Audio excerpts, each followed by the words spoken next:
modified bird dog. So this is great for people who find it, the bird dog, just to be a little bit too hard, and this will just make that exercise a little bit easier.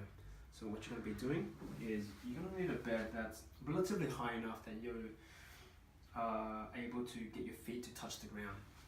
So here I'm going to come at it from a slight angle.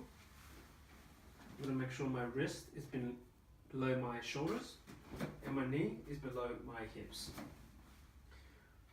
From here I'm going to maintain a neutral spine as I lift my leg up.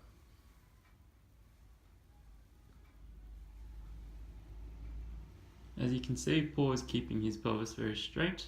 He's not turning or rotating too much, and he's bringing his leg up to a very good height.